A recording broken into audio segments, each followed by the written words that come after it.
أعوذ بالله من الشيطان الرجيم. بسم الله الرحمن الرحيم.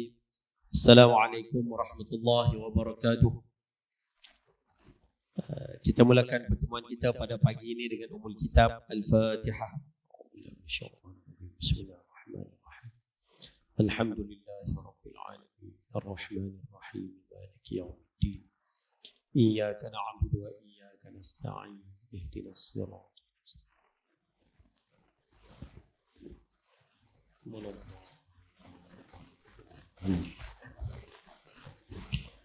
بسم الله الرحمن الرحيم. الحمد لله وكفى والصلاة والسلام على رسولنا المصطفى وعلى آله وصحبه ومن اهتدى. اللهم اجعل جمعنا هذا جمعا مرحوما وتفرقنا من بعده تفرقا معصوما ولا حول ولا قوة إلا بالله العلي العظيم. قال الله تعالى في كتاب العزيز: أعوذ بالله من الشيطان الرجيم. لقد كان لكم في رسول الله أسوة حسنة لمن كان يرجو الله واليوم الآخر وذكر الله كثيرا. صدق الله العظيم. سورة الأحزاب ayat yang ke-21. Alhamdulillah, kita rafakkan kesyukuran kepada Allah Subhanahu wa taala. Pagi ni pagi yang ke berapa tu saya pun tak ingat dah, daripada bulan. Kalau ikut masuk bulan Rabiul Awal kan. So 29. Pagi yang ke-29 Safar. No? 29 hari bulan Safar 1445 Hijrah. Allah masih lagi panjangkan usia, berikan kita kelapangan, kesihatan, sama-sama berada dalam majlis ilmu pada pagi ini. Mudah-mudahan pertemuan kita ada manfaat dan kebaikan dunia dan akhirat, insya-Allah. Ayah, ibu dan rahmati Allah Ta'ala sekalian. Yang pertama nak tanya, suara clear? Suara jelas? Kau dia jadi bekau kau macam mana? Okey tak? Baik. Pagi ni insya-Allah boleh, kerana ini kali pertama kuliah kita di Medan Ilmu di kawasan Permata Poh ni. Dan insya-Allah lah dalam pertemuan kali ini dan juga yang pertemuan akan datang insya-Allah kita akan cuba melaksanakan kuliah ni. Kalau ikut giliran saya ni mungkin sebulan sekali ikut. Kita akan buat kuliah di sini. Tak apalah, sebulan sekali pun tak apa. Yang penting setiap bulan ada pengisian yang boleh kita kongsikan sama-sama, insya-Allah.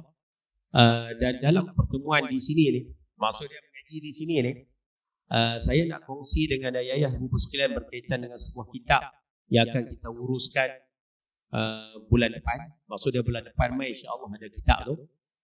Yang mana kitab yang akan kita belajar di sini adalah sebuah kitab yang namanya 50 gaya hidup Rasul sallallahu alaihi wa ala alihi wasahbihi wa baraka wasallam. No?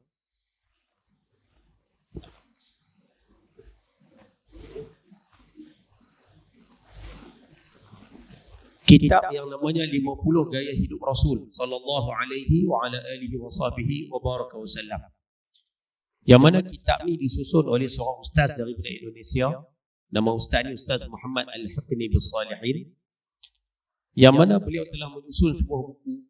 Buku tu macam ni lah. Minta maaf lah, kulit dia tak ada dah. Kulit ni pun kelai dah. Dia jadi macam belakang ni lah. Jadi saya buat kulit baru lah. Jadi kulit baru tu kosong je lah. Yang mana kitab ni menghimpunkan hampir 279 buah hadis Nabi SAW. Banyak tu, dekat 280 hadis. Tapi kitab ni dipecahkan kepada 50 sudut kehidupan Nabi SAW.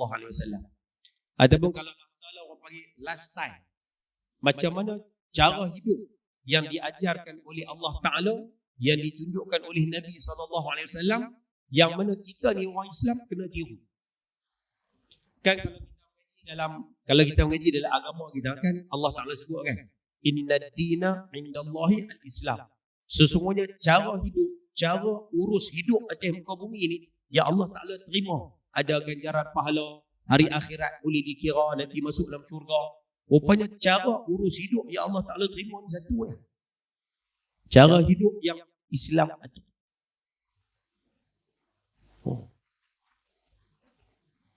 Awak yang siap.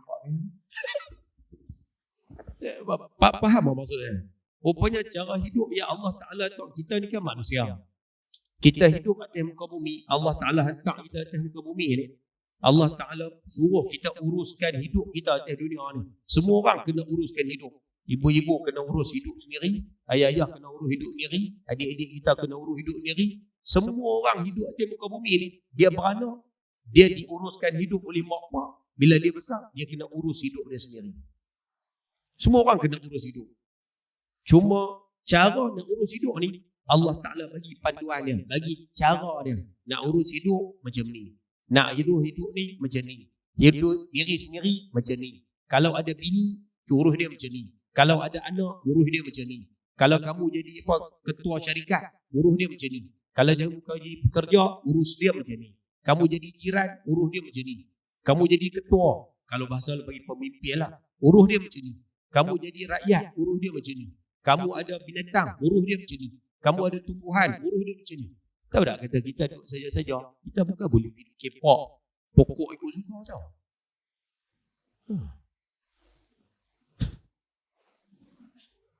Tak, bukan kata benda besar ni. Pokok pun kita tak boleh duk fikir pok ikut suka. Saja jalan-jalan tengok ada pokok, saja fikir pok. Buat apa? Saja syuk-syuk. Boleh ke? Tak boleh.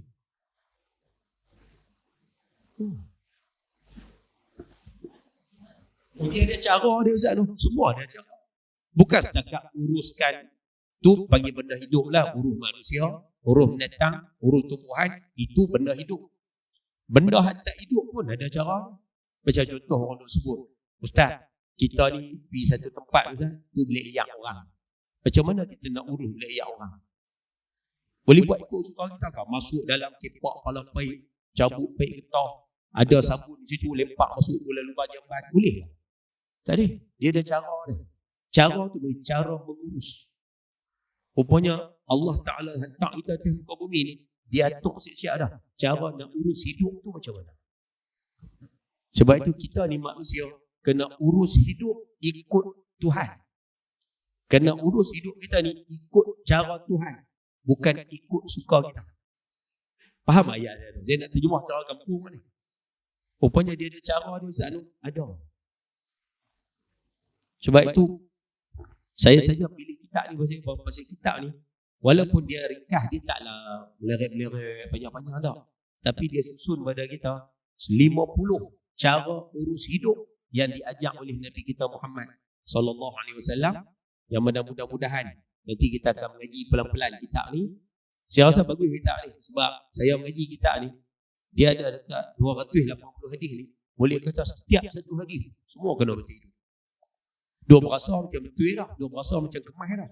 Rupanya bila mengaji dia kata, aduh tajuk ni tak kena, tajuk ni tak kena, tajuk ni tak kena, hak ni buku tak kena, hak tu buku tak kena.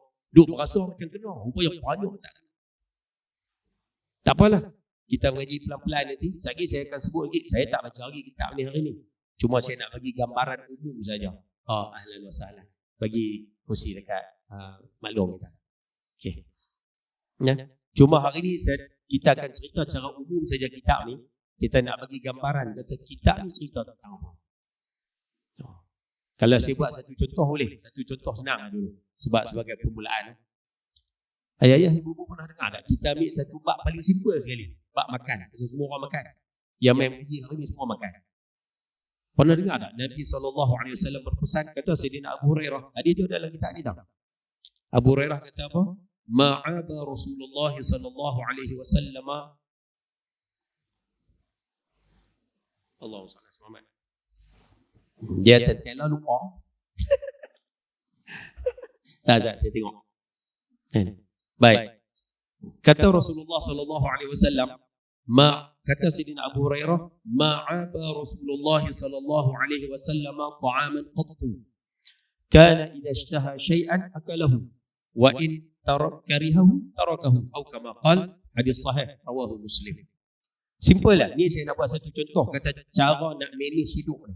Saya ambil satu ya, isu makan dulu. Sekali kita bincang panjanglah. Saya nak ambil contoh bab makan. Tahu tak kata di antara adab kita ataupun antara cara kita nak menguruskan rezeki Tuhan, makanan tu rezeki Tuhan. Tahu tak antara cara kita nak urus rezeki Tuhan? Nabi bagi tahu pada kita satu kaedah. Nabi kata Sayyidina Abu Hurairah, Nabi tak pernah mencela makanan. Rasulullah SAW tidak pernah mencela makanan. Jika baginda menyukai, baginda makan. Tapi jika tidak suka, baginda tinggalkan. Apa maksud dia Ustaz? Bahasa mudah kita ni, bahasa contoh dia macam ni lah. Rupanya antara cara kita berurusan dengan rezeki Tuhan ni, antara cara kita berurusan dengan makan, minum, tak kira lah benda-benda berkait dengan makanan lah. Rupanya antara cara dia, kita tak boleh condemn tau rezeki Tuhan. Rezeki Tuhan kita tak boleh komplain.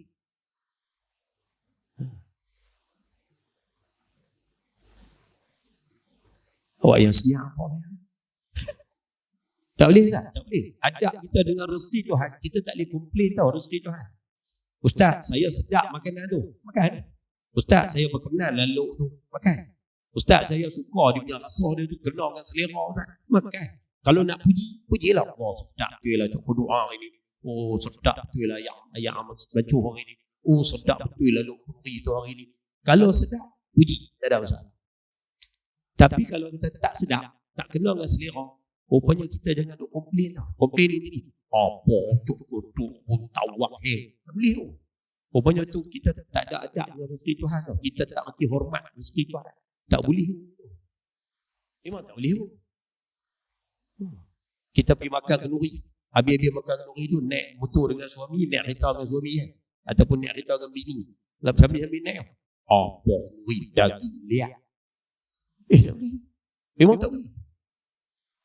Tu kita tak reti hormat rezeki tu, makna kita tak reti, tak ada adab dengan rezeki Tuhan. Tak boleh.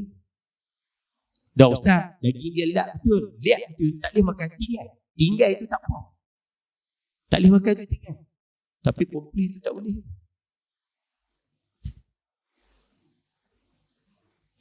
Macam ada buat dah je nampak ke. Khusyuk amboi. Tak boleh Ustaz. Memang tak boleh pun. Memang tak boleh. Habis tu kalau kata contoh Ustaz, kedai tu tak sedap Ustaz. Kedai tu memang tak sedap makan Ustaz. Kalau tak sedap, contohlah orang ajak, Mat, jom makan kedai tu, kedai tom yum tu. Kedai tu, kita pergi makan dah sebelum tu, tak kena dengan selera kita. Tak kena dengan lidah kita lah. Kalau boleh jawapan kita tu, kita nak balas, nak cakap nak apa tu, cakap bagi kena dengan adab. Simple lah, cakap je ni sudah. Termarah tu, tom yum tu tak kena dengan lidah aku. Aku tak boleh nak makan, cukup lah. Kan? Aku tak kena dengan selera aku, cukup. Kita letakkan kurang tu, kita letak kekurangan tu pada diri kita. Tak apa.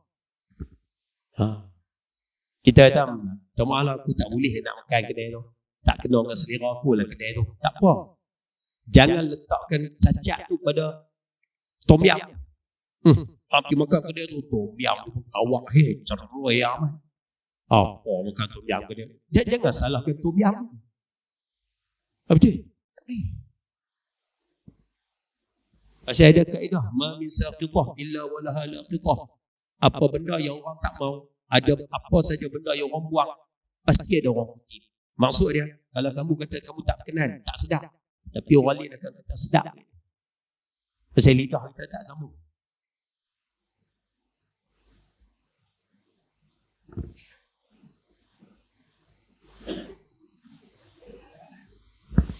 Baru satu hadis nampak kerja pakat senyap, nampak kerja.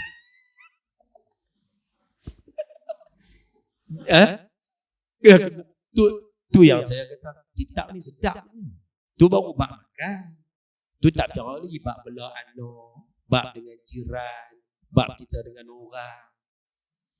Tu baru bab makan, baru satu. Bab makan dalam ni ada 10 muka surat, 5 lah. Tu satu lah. Rupanya tak boleh lah, tak boleh lah. Sebab tu lepas ni kalau kita makan di mana-mana, ada anak kita ke, menantu kita ke, kawan kita ke, dia kata, suruh makan, tak sedap ni. Abang ada, sedap makan, tak sedap dia. Jangan komplain.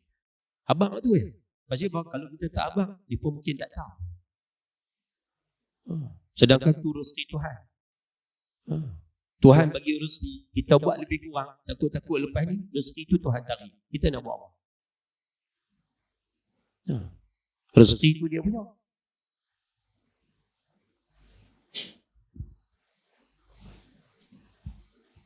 Any question? Tanya, Pak, ada soalan tanya, tak ada masalah. Kita main ni, kita nak komputer ni. Kita bukan nak kira orang. Saya pun duk mengajar ni. Kita bukan nak mengajar kata ke orang. Kita mengaji ni untuk membentuk diri.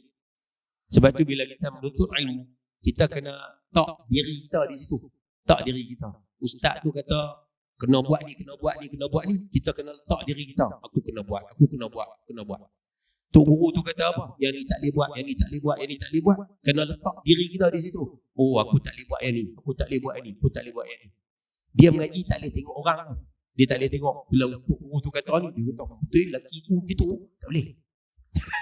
Dia tak boleh tu. Tu bukan mengaji. Dia mengaji ni kena letak, kena koreksi diri sendiri. Bukan kita nak nilai orang. Ada soalan? Dapat? Boleh kono? InsyaAllah nah. Ni antara kitab yang akan kita mengaji. Jangan takut, hari ni kita berhenti awal. Kali pertama berhenti awal. Baik. Jadi tu antara contoh lah. Dan kitab ni yang senang sikit sebab dia tulisan besar-besar. Ketui-ketui. Macam tu. Jadi ketui-ketui ni senang. Ngaji mudah. Kan? Tak apalah, kita akan mengaji pelan-pelan. Saya pun dah mengajar kitab ni di Darul Hadis sebelum ni. Bagi siapa yang pernah mengikuti pengajian di Darul Hadis, kitab yang sama. Tapi bagi yang belum mengikuti, saya rasa cantik untuk kita ikuti kitab ni. Baguslah cakap ni. Tak ada lagi lah yang mengaji kitab ni. Dia kata payah Ustaz, tak ada lagi lah. Senang. No? InsyaAllah. Baik. Ayah-ayah, ibu-ibu rahmati Allah Ta'ala sekalian. Ada soalan nak tanya bab makan tu? Tanya je. Silakan.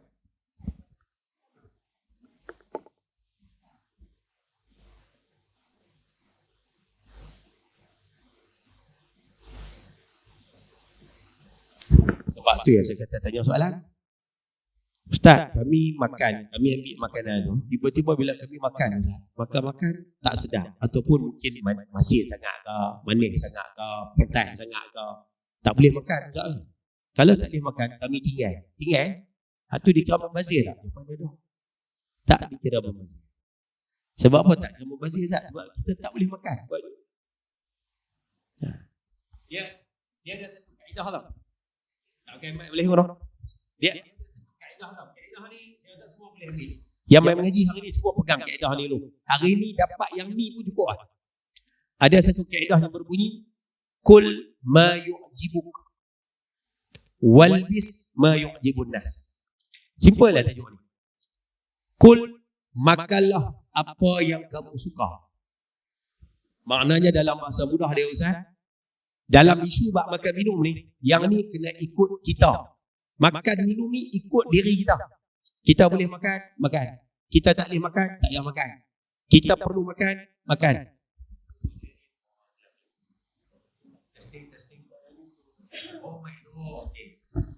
Kita tak perlu makan, tak perlu makan.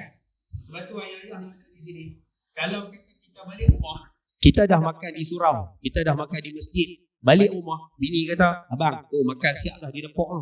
Kalau kita tak boleh makan, tak usah makan tau. Tak usah makan.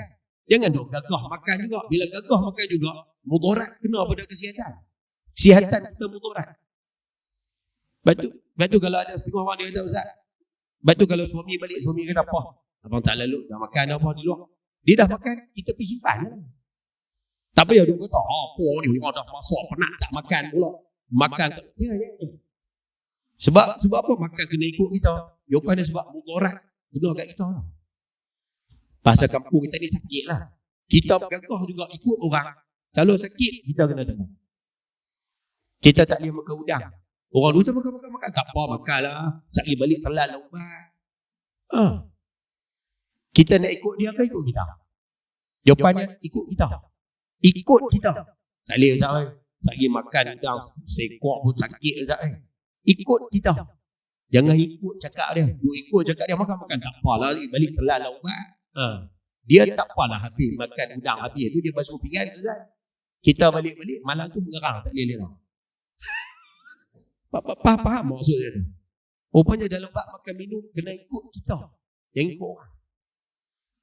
Pergi rumah orang kata apa? Tambah. Kita tak boleh tambah lah. Tak usah tambah. Jangan duk gagah tambah lah. Tak apalah ra'i. Dia tak apalah habis makan dia basuh dia selesai. Hak teruknya kita.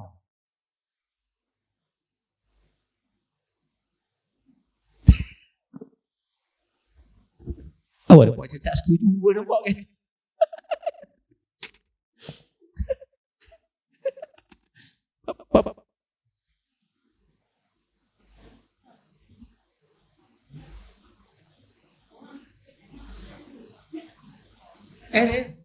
Orang tuan rumah kan?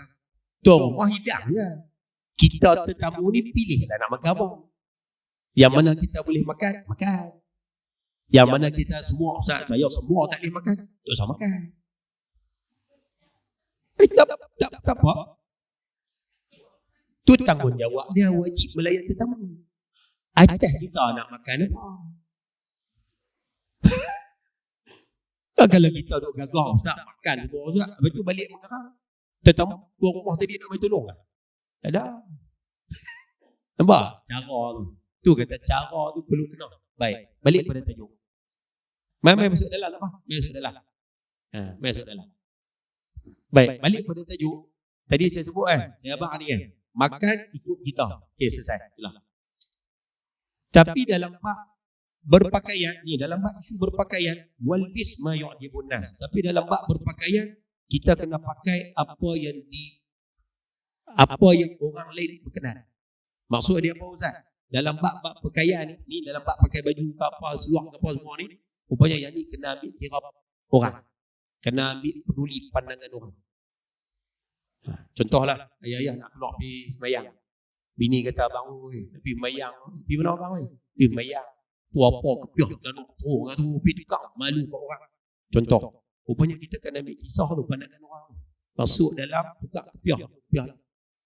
Dia tak boleh buat keras. Belok dah, hak ni pun tak apa. Tu abang nak pergi mana tu, baju tengok ketok 1,000 bang. Kedot kedot. Ketok 1,000. Aduh, lu tak nak apa nak kenal kat abang. Dia bukan isu tu, dia isu dia pandangan orang kena ambil tau. Dia tak boleh buat keras kepala. Elok lah. Ibu-ibu nak keluar pergi mana-mana. Ada tak suami kita? Mangah, pergi mana lah? Tak nak pergi mati lah. Merah mulut tu. Buang, contoh lah. Contoh, ibu-ibu tak buat. Contoh.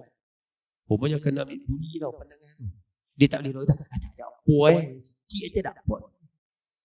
Ambil kira. Rupanya dalam bab berpakaian, kena ambil peduli hak orang, pandangan orang.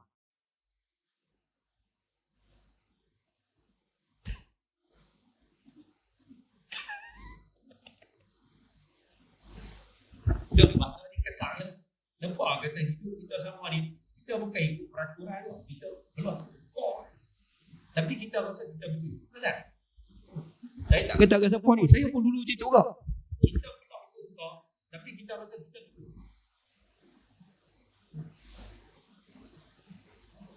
Padahal peraturan ni ada 1,400 tahun dulu.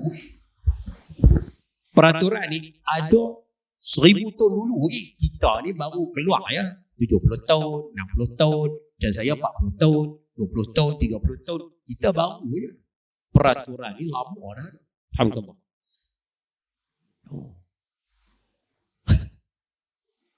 Sebab tu saya rasa tak apalah pelan-pelan kita menjadi pembetul. Lagi mana kita tak meninggal dunia, lagi mana kita belum mati, peluang untuk pembetul itu masih ada. Don't worry. Jangan takutlah. InsyaAllah kita pembetul pelan-pelan. Kita nak biar kita mati dalam keadaan ikut baginda SAW. Dan bila kita mati nanti, mudah-mudahan kita dapat syafaat baginda SAW. Yang tu ya.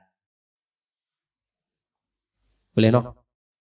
Boleh buat terjawab soalan tadi, Pak. No? Ada soalan lain nak tanya? Tanya lu sebelum kita nak baca apa nama isi kandungan. Ini mati awal je. Ngaji sejam, ngaji lama-lama. Ada soalan? Tak ada soalan, no? Okey. Kalau tak ada soalan, saya hari ni nak ambil kesempatan sikitlah. Kita nak cerita sikit berkaitan dengan buku ni. Saya tak mau cerita panjang-panjang. Saya cuma nak bagi gambaran. Buku ni cerita tentang apa? Supaya kita nampak, buku ni cerita bab ni. Macam tu ya? Simple-simple ya? No? InsyaAllah. Baik. Buku kita ni ada 10 bahagian besar. 10 bahagian besar tentang kehidupan Nabi SAW. Dan daripada 10 tu, dia pecah cik jadi 50. Itu yang jadi 50 tu. Padahal kalau rangkum-rangkum, dia ada 10 bahagian besar. Simple-simple lah. Dan saya petiklah sikit-sikit lagi. Yang mana yang sesuai kita petik. Dan nanti ayah bukan tengok tau. Apa yang tuan kita dulu. Macam mana? Kalau saya ni tuan lah. Kalau ayah dulu, mak kita dulu, ayah kita dulu. Rupanya mereka tak mengaji macam kita tau. Mereka tak ada mengaji sila macam kita ni, tak ada. Tapi rupanya hidup mereka dulu banyak betul dengan sunnah.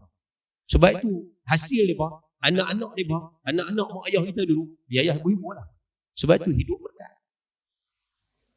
Pasal apa Ustaz? Rupanya pasal mereka punya cara hidup banyak kena dengan sunnah. Saya ambil satu boleh. Saya ambil bab makan dia dulu, senang. Pernah tengok tak? Orang tu ada lepas masak. Habis masak tu, dia tuang semua dalam apa pinggan, dalam mangkuk. Dekat bintik periuk tu dia buat apa? Dia pun nasi kan? Pun nasi lenyek. Lepas tu nasi tu buat apa? Soalan dia, rupanya cara tu ada dalam sunnah lah. Kita mana ada dah? Tak buat dah lah. Zaman kita ni tak buat dah. Zaman anak kita lagi telah tak buat. Menantu kita lagi telah lah tak buat. Buat lagi? Bagus. Teruskan kawan. Saya setuju. Kalau puan buat sampai elok, teruskan kawan. Sunnah tu sangat berkat. Tumbuk cabai lalu tumbuk ada lagi dah jemput cabai tu bola piring, ambil nasi lenyek pun. Rupanya cara tu kena dengan sunnah. Menantu kita mana buat dah lah. Dia masak-masak, dia tuang. Kadang tu kuah duk ada lagi, bawa sikit, buka peyak. Habis itu.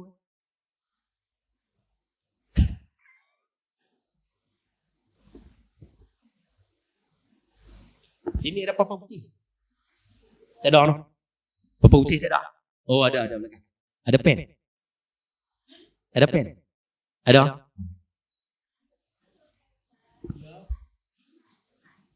Dia betul jimat tu satu poin. Betul. Saya setuju jimat tu satu poin. Tapi satu poin lagi, rupanya dia ada berkat dia. Berkat ni maksudnya banyak kebaikan. Sebab itu orang yang sebab tu kadang-kadang mak-mak kita dulu sebut ni, makan ni bagus ni, makan ni baik ni. Adalah banyak lah dia sebut. Rupanya berkat tu dapat. Hidup ni dapat berkat dia habis meter. Rupanya berkat. Sebab tu orang dulu makan banyak, nyakit tak banyak. Makan sakan tak ada pentang, tapi sakit tak ada. Pasal apa? Pasal berkat tu dapat. Orang nak silap makan sikit, silap makan sikit. Bukan makan udang pun, ayam udang pun.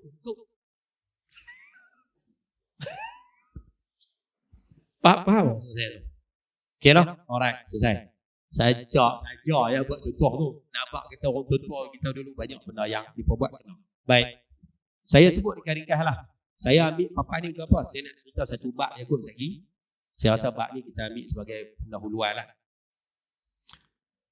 Bahagian yang pertama yang ada dalam kitab ni, nanti kita akan mengaji. Saya minta izin lah, saya baca ringkas lah. Tak tulis tak apa. Bulan depan ada buku, tengok balik. Ni dengar kan. Bahagian yang pertama, kita akan mengaji dalam buku ni berkaitan dengan isu bagaimana kehidupan seharian Nabi SAW. Nabi sehari-hari ni secara umumnya Nabi buat apa?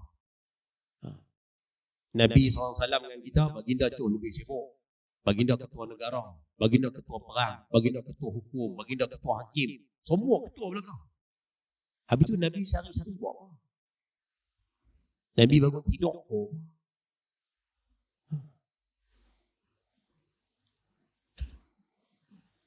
Boleh faham tak?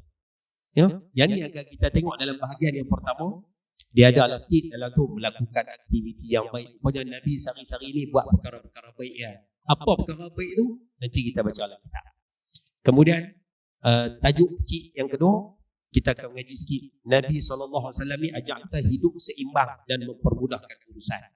Rupanya dalam hidup ni kita kena balance tau. Dunia dengan akhirat kena balance. Dia tak boleh tumpu dunia semua, akhirat terbarai. Tak boleh. Tumpu akhirat semua, dunia terbarai. Tak boleh. Dunia kena ambil, akhirat kena ambil. Dan ada satu tajuk lah ni, ni syok tau. Dia simple macam ni tau. Nabi ajak kita dalam hidup ni, hidup kena melawak. Hidup ni kena bergurau. kena melawak. Hidup melawak. Jangan tak melawak langsung. Nabi SAW sebut pada Sayyidina Anas, ni saya rekan-rekan, nanti bulan depan kita mengaji.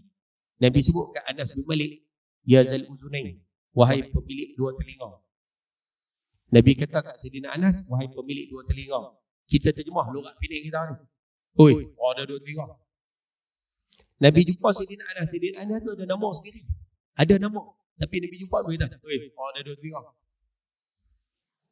Ya, memang manusia ada dua telinga ni. Kenapa Nabi panggil itu? Melawak. Melawak. Rupanya Nabi nak ajak kita hidup ni kena melawak. Betul. Kalau boleh lah, dia ayah dengan anak-anak melawak. Duduk saja melawak. Ni kan, duduk dengan anak dalam rumah melawak. Jangan duduk suria, tak ada tu halak dia. Ibu-ibu dengan rumah melawak. Abang kat suami, abang duduk dalam rumah melawak lah sama dengan anak-anak. Ni duduk dengan kawan melawak sampai terbalik meja. Ho sembang sampai ada haluk lang sikit. Dia sampai apa gagau orang punya lah apa macam-macam lah. Dah masuk mudah dia duduk di luar melawak. Tapi bila balik di rumah tak melawak langsung. Serius. Umumnya tak kena, cara tu tak kena. Dia kena melawak. Nampak? Masing-masing duduk nampak muka orang tu, muka orang ni perasan. Nampak? Saya abang dah awal tadi kan. Kita mengaji ni pembetul diri kita tau. Bukan tengok salah orang. Kan? Kalau kita tengok salah orang, tujuan kita mengaji ni masih lagi lari. Kita niat lagi betul. Ya Allah, aku mengaji ni nak pembetul hidup aku. Hak tu dulu. Betul, kalau nak tengok salah kita dulu. Jangan tengok salah orang. Tengok salah. Rupanya hidup kena melawak. Lagi dulu balik ni, tengok suami kan. Kalau suami dah ada rumah, duduk dua orang kan. Kalau ada suami lagi, lah tutup mata dah. Lepas tu kata, abang tekar. Lah rumah tu dua orang kan, kita dengan dia kan. Bibi tutup mata, abang tekar siapa? Tekar apa lah. Dia kata abang terbiak orang tua. Dia? Tak, nak. Pasal selama ni tak pernah melawak. Ya betul. Pasal selama ni kita tak pernah melawak. Nak buat benda tu dah buat pelik. Padahal Nabi suruh melawak. Nabi SAW dalam rumah duk lari dengan Sayyidatina Aisyah ni. Duk lari kan. Kadang Sayyidatina Aisyah menang, kadang Nabi menang. Dah dengar ayat tu kan. Soalan dia, awak Sayyidatina Aisyah kan masih kecil masa tu. 11 tahun, 12 tahun. Maksudnya masih muda. Nabi SAW ni masuk berat. Kalau ikut kederat tu bergerak. Bahasa kampung kita ni, Nabi SAW lah kuat. Lari bila masa pemenang. Tapi bersiapa Nabi kadang-kadang menang, kadang-kadang kalah. Masih lagi kan alam macam kita lah, duk kali kan cucu, duduk pokok cucu pun cucu malak balik, duk Tok Wan buat boleh lah macam tu. Awak cucu dengan Tok Wan tu siapa kuat? Tok Wan kuat Ustaz, walaupun tua, kederat Tok Wan tu kuat. Tapi siapa Tok Wan begitu golek? Pasal melawak. Rupanya Nabi nak suruh kita melawak, punya lah itu. Lepas tu dengan kawan-kawan melawak, di tempat kerja melawak, duk menyembang petang-petang melawak. Dan kita pula yang hidup ni kena belajar, jangan koyak. Kalau orang melawak, ni orang melawak sikit koyak. Meraju, tak boleh melawak pun dia. Belajarlah melawak. Ada soalan bab melawak. Oh ada Ustaz bab melawak pun ada. Ada saya kata kita ni bagus. Nanti abang anak-anak lah, kalau balik tengok anak-anak hak jenis, anak 5 orang. 5 orang 5 pasien. Bila 5 pasien, kalau tengok ada yang tak boleh melawak, abang ada. Melawak lah sama. Ni apa tak boleh melawak langsung. Ni suruh koyak sangat. Padi melawak je tu. Oh, mereka orang duk kata kat cik, Allah mereka melawak pun. Tak boleh lah melawak tu. Sebab dia belajar lembek tu kan. Kata dia supaya dia reti belajar melawak dan reti menerima melawak.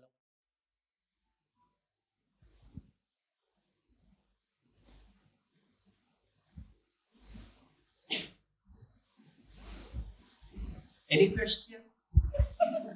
Ada soalan?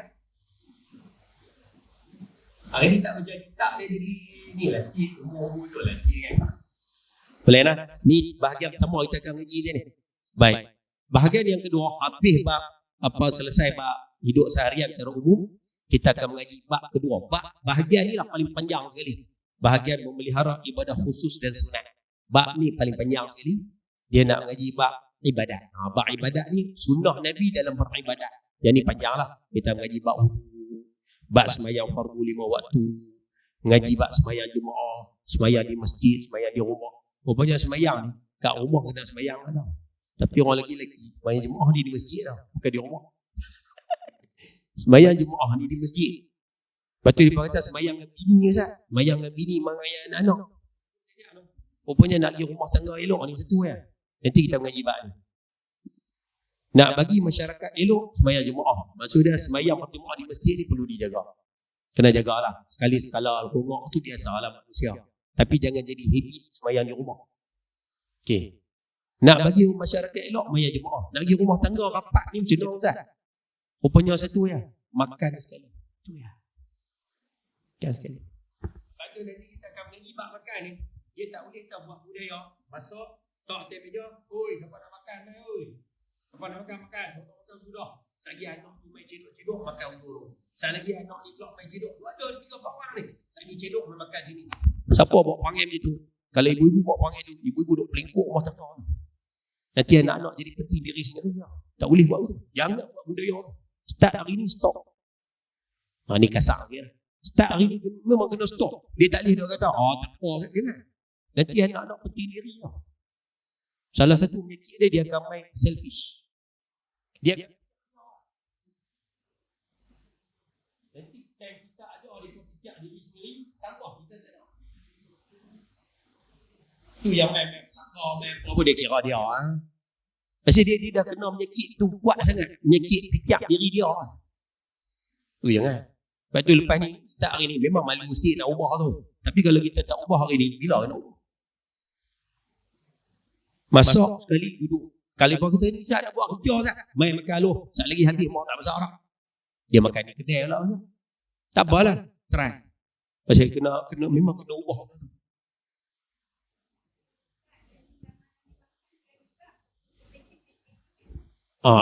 Lepas ni tak usah masak nasi je lah. Pasal nasi mahal. Beras kan mahal. Lepas ni buah headset dalam bagian. Biar tokok headset tu. Makira headset dia Ustaz. Tokok headset tu.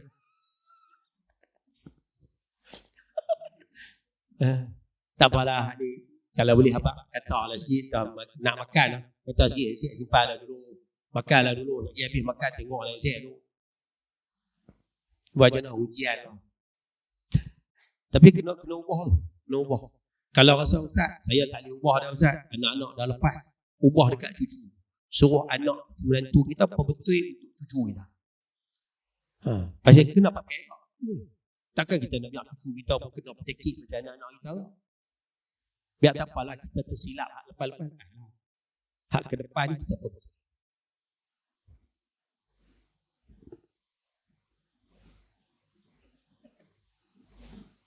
Boleh kan mengejak tajuk macam ni? Pok macam tak setuju nampak kan? Boleh kan? Saya tak saat duduk di rumah. Saya dengar main mengaji hanya 10 orang. Saya tak 10 orang elok tu. Taklah. Apa. Nervous kan? Nervous. Masuk. Dia ramai dah ada. Tak apalah. Kita mengaji pelan-pelan. InsyaAllah. Baik semua. Nanti kita akan mengaji bab wudu, sembahyang 5 waktu, sembahyang berjemaah, sembahyang duha, sembahyang qiyamul lail, sembahyang dan doa tengah malam. Kemudian kita akan mengaji bab ke-8 ni, bab doa. Doa ni penting. Kemudian doa nak tidur, doa bangun tidur. Kemudian kita akan mengaji bab makan, minum dan adab-adabnya yang saya sebut tadi tu. Termasuklah bab makan sekali apa pun ada dalam buku ni. Kemudian nombor 11 kita akan mengaji bab menguat. Sebut je.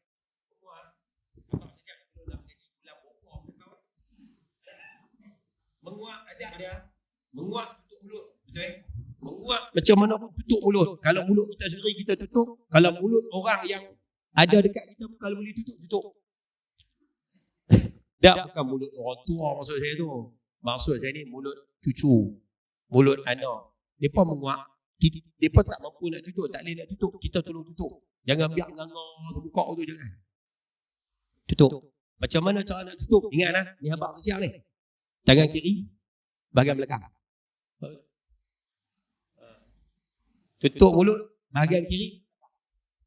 Kalau budak-budak kecil, Ustaz, kalau budak-budak kecil kena jari ya. Tangan kiri bahagian belakang. Ni. Waduh, Ustaz tu. Ada yang duk abang ni. Ada cara? Ya ada. Baik, selesai. Ya. Jalan. Guna tangan kiri. Lepas ni tu kata kita perbetul cara. Cara dia ambil tangan kiri. Kalau kita tengah sembahyang je dah. Kamu tengah tak lalu. Tanyalah. Kalau tengah sembahyang tu tangan macam ni. Nak kau tangan kanan lah panggil sedap. Tangan kiri payah je saya. Kalau kita boleh tangan waktu sembahyang, kalau boleh tangan kanan lah. Kalau tak boleh, ketak gigi. Boleh tak? Ketak gigi. Lepas tu dia kena nak buat. Senang buat contoh. Kalau saya bil misal, sebab bil misal dia tahaqqaqul maqal. Dengan contoh ni dia perkemas point ni. Ketak gigi. Ya. Kalau kata ada orang menguat tak tutup mulut, kita mengaji hari ni kena tutup mulut. Apa tugas kita? Kalau mulut suami boleh kita tolong tutup. Tapi kalau mulut kawan-kawan, mulut orang pun kita nak tutup je nak. Tugas kita buat apa? Habaq. Tutup mulut. Itu cara dia. Dah kita mengaji orang kena tutup mulut. Habaq ke dia? Tutup mulut.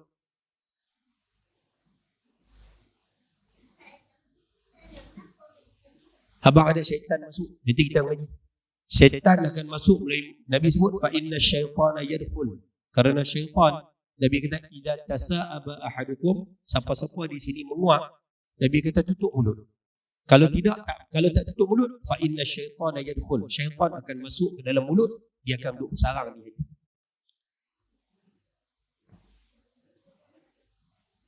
Masa tutup mulut nak baca apa dah Ustaz? Selalunya orang baca apa? A'udzubillahi minasyaitanirrajim.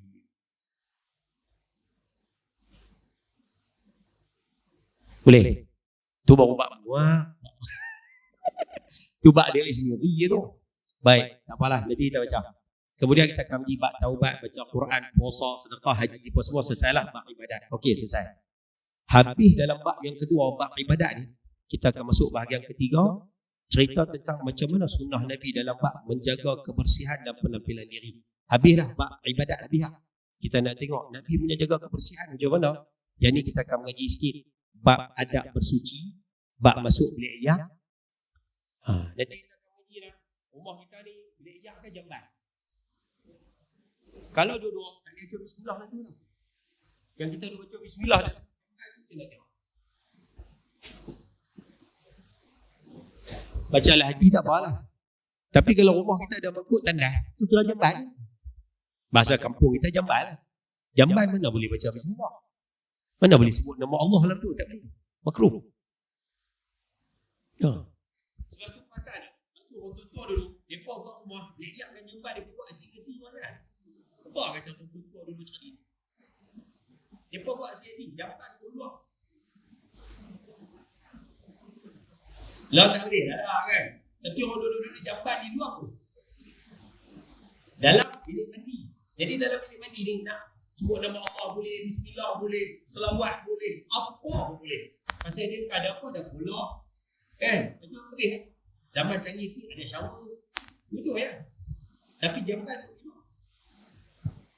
Sebab tu kalau boleh lah orang dalam ni, siapa nak buat lah lepas ni ada cita-cita nak buat rumah, nak perbesar dapur dekat toilet tu, kalau boleh saya cadang buat asyik. Buat berjadi dua. Toilet satu, toilet tu jamban lah, jamban satu bilik yang. Buat begini.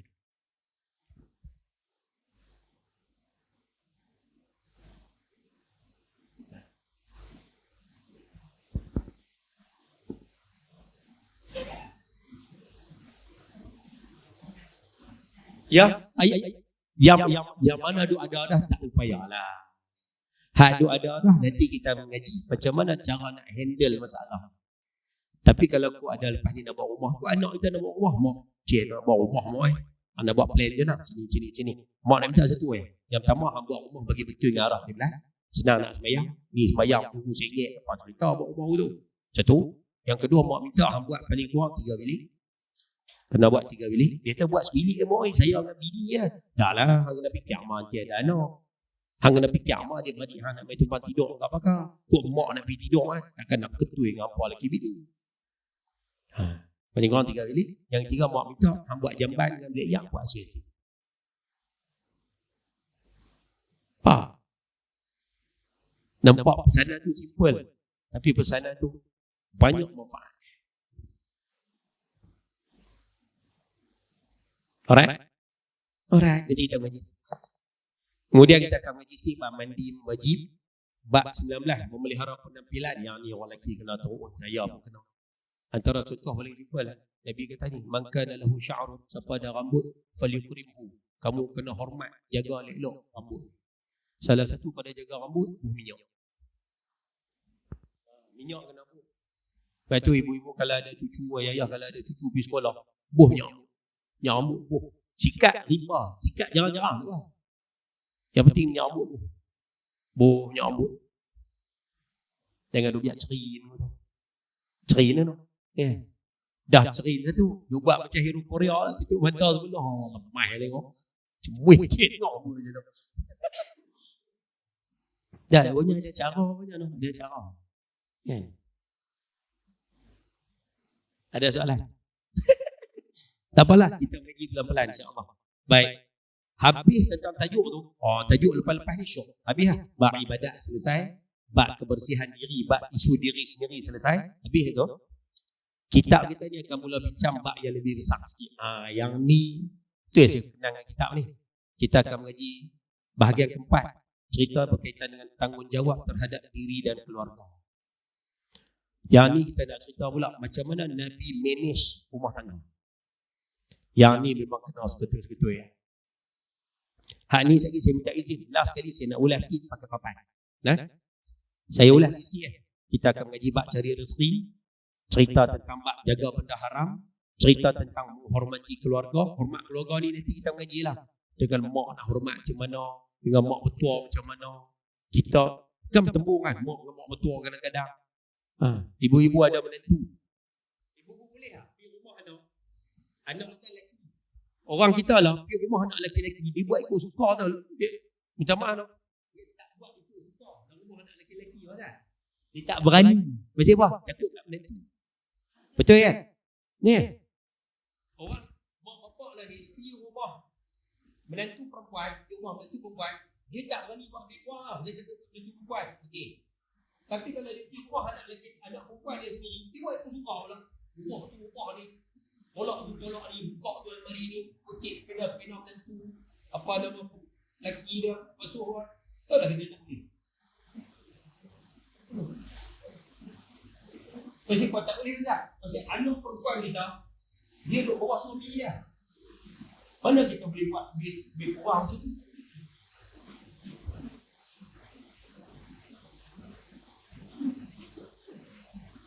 Udah. Buat dah.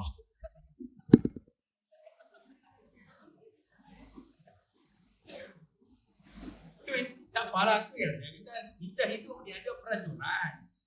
Tu yang saya kata awal-awal jadi pasal ni saya abang. Saya kata saya dulu duduk puasa saya betul Kita duduk pergi mengaji dulu, asal mengaji pada masa duduk puasa betul Rupanya bila duduk mengaji masa, banyak benda aku tak kenal tu. Salah rupanya.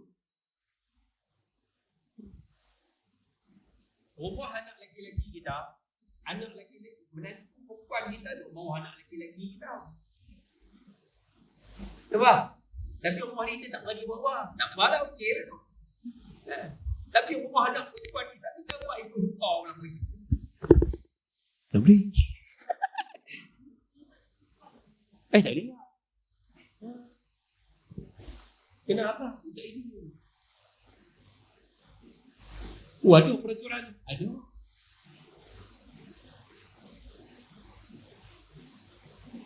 Nanti kita mengaji. Syok tu dia tak kita ada syok. Tajuk 25, kita akan mengaji sikit bab mendidik anak-anak. Yang ni saya akan share sikit satu lagi. Kemudian, habis tajuk tu, kita akan mengaji bab yang kelima. Yang ni mula bab besar dah lah. Bercampur dengan orang dah. Kita akan mengaji sikit isu memberi contoh mengajak kebaikan. Apa maksud dia Ustaz? Rupanya dalam Islam, Nabi suruh kita ni duduk dengan manusia. Nabi suruh kita ni buat perangai bergelok. Pernah dengar ada ayat orang macam ni? Ayat biasa orang sebut macam ni lah. Aku ni tak mau hipokrit. Aku ni tak apalah ni perangai aku sebenar macam ni. Kan? Aku ni tak suka nak berlakon depan orang. Kan? Aku mah perangai hidup aku macam ni. Orang tahu biar bila orang tahu. Janji aku tak berlakon, aku tak hipokrit. Pernah dengar ada ayat-ayat tu? Tahu tak Nabi ajak kita? Nabi kata kita ni kalau duduk depan orang, Nabi suruh kita buat perangai bagi elok tau. Walaupun kita ni kan elok. Nabi suruh kita jaga kelaku kita depan orang. Walaupun kita ni kan bagus. Oh, kita pun tahu. Tapi bila duduk depan orang, jaga perangai.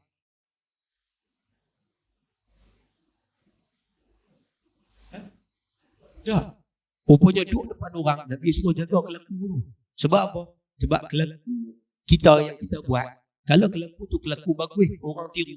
Kelaku tu kita tunjuk bagus, orang tiru, kita dapat pahala. Kelaku kita tu kalau kelaku bagus, orang tengok, orang buat apa yang kita buat, kita dapat pahala. Tapi kalau kelaku huduh, orang tengok, kita tunjuk kelaku huduh kita, orang tiru, kita dapat saham.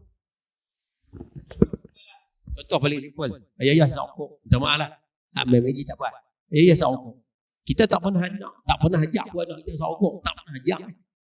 Tapi anak kita reti sakok sebab apa? Tengok pak Isyak.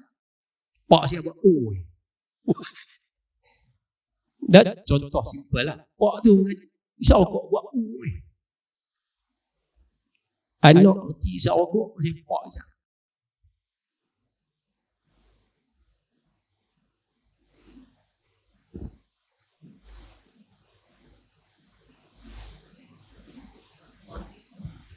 Ya? Rokok habis anak pergi beli. Alhamdulillah. Dah nampak? Dah saya ni bukan baik. Dia bukan isu baik tak baik. Dia isu dia depan orang. Dekat depan siapa pun. Orangnya kita nak kena kelaku kita tu bagi elok. Depan anak kena buat bagi elok walaupun kita tak elok. Depan lelaki, depan bini, depan jiran, depan mak, depan kawan, depan siapa. Rupanya kita nak kena buat perangai bagi elok walaupun kita ni tak elok. Kita pun tahu kita tak elok. Tak boleh tunjuk perangai huduh kita tu kat orang.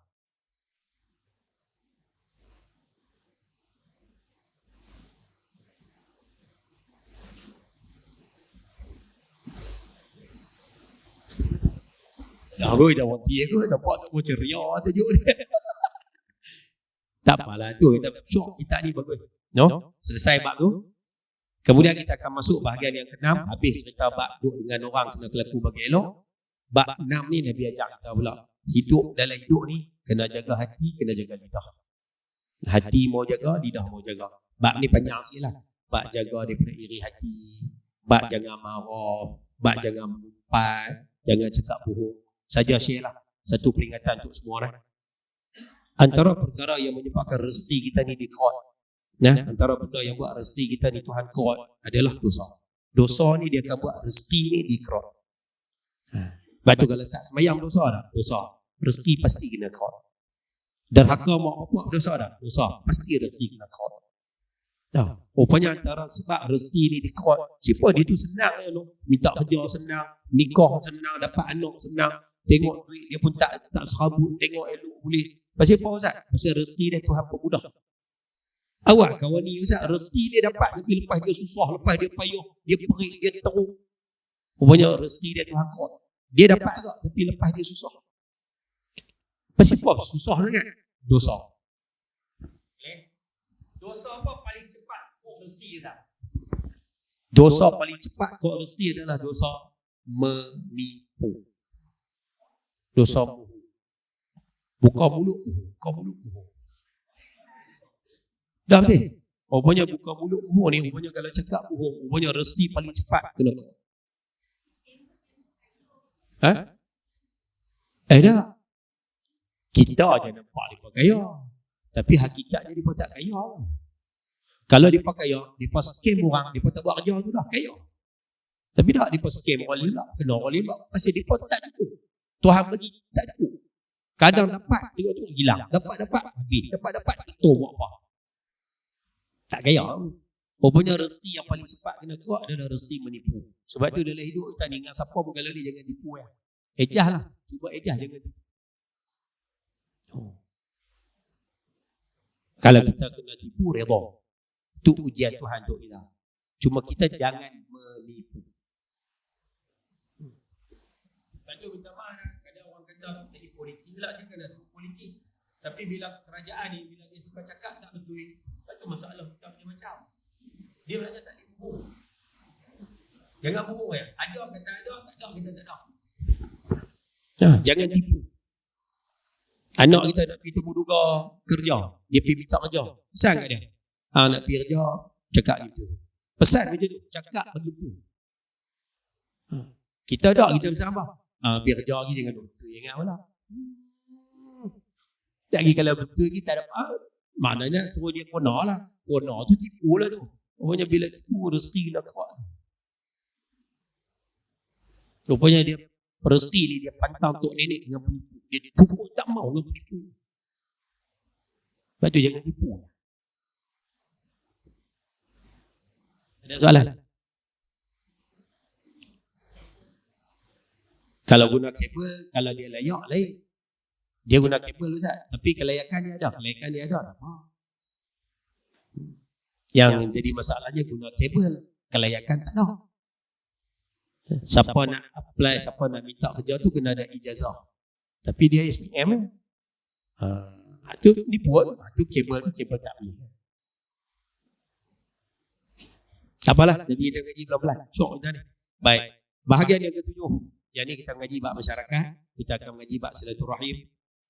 Kita akan mengaji bab menghadiri undangan jemputan kenduri. Nanti kita mengaji dah. Kenduri mana wajib pi, kenduri mana sunat pi. Kenduri mana boleh pi, kenduri mana tak payah pi. Pi tu pula nak kena pi suar muka ke, nak kena pi makan ke. Pi tu nak kena bagi duit ke, tak payah bagi duit. Nanti kita mengaji. Kemudian kita akan mengaji tajuk 37, menghormati saudaranya. Tajuk ni syok. Kita akan mengaji. Pernah dengar tak? Orang tua kita dulu sebut, kita ni tak boleh berkeli lebih 3 hari. Pernah dengar tak? Kita ni tak boleh berkeli lebih 3 hari. Ya? Semua tak boleh berkeli lebih 3 hari. Soalan saya nak tanya. Ibu duduk keli dengan suami sampai 2 minggu tak cakap, dia nak kira. Dah kata mengaji tak boleh keli lebih 3 hari. Tapi duduk keli dengan suami 2 minggu tak cakap. Pasal apa? Pasal dia nikah lain. Tu tak 2 minggu tak weh. Tu 6 bulan. Istihar perang. Okey. Hak lagi kemas lagi. Ayah keli dengan adik-beradik. Isu apa? Tanah zakah. 15 tahun tak cakap. Macam mana kan? Kata 3 hari. 15 tahun.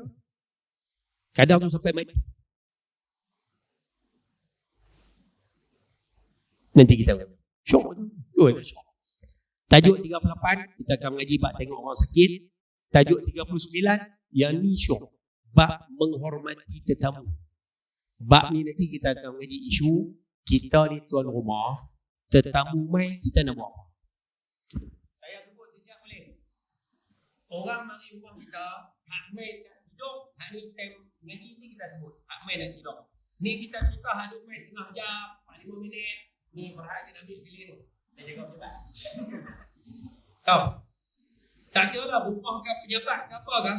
Siapa-siapa mari ke tempat kita, dia tetamu.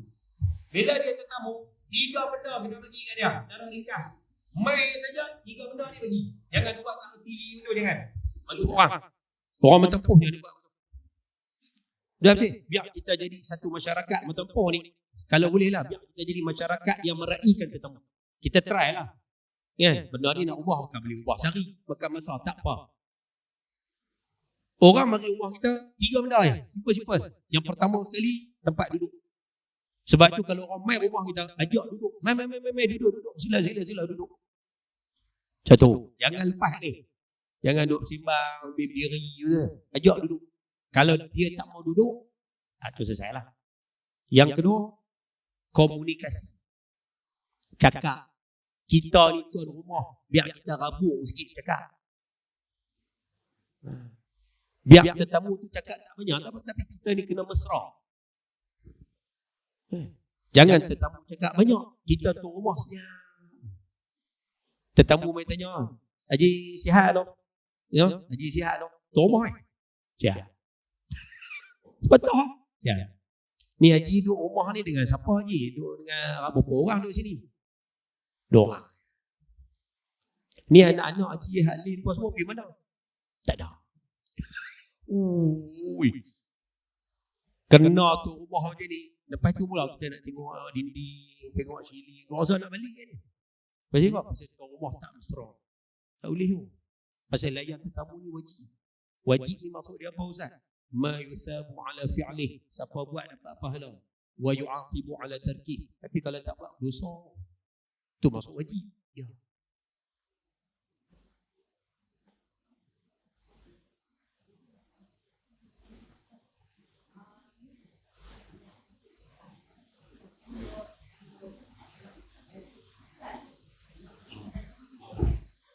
Saya hold Ustaz. Jawapan dia saya bagi insya-Allah sama. Yang pertama apa dia ni? Yang pertama tak duduk, yang kedua komunikasi cakap, hak nombor 3 hidangan. Orang mari rumah kita kalau boleh 3 ni bagi cepat. Tempat duduk bagi, cakap pada masa yang sama hidangan kalau 5 minit keluar ayak tu. Ayak keluar. Kan ayak keluar nanti suruh bini abang kat isteri. Dah abang ayak keluar. Ayak keluar, ayak ada cok neram ke apa hidang tu. Tempeyek ke apa keluar. Rasa ada mak ayah kita dulu. Saya zaman saya pergi tuan lah. Saya buat lagi. Tapi zaman tu tuan. Saya orang kampung juga. Macam apa? Yang amat berhormat Ibu Sanusi sebut tu. Kira saya tak rasa zaman tu. Tapi Tok Wan saya hidup zaman tu. Saya tengok zaman tu. Zaman jambat duduk di luar pakai dengan apa?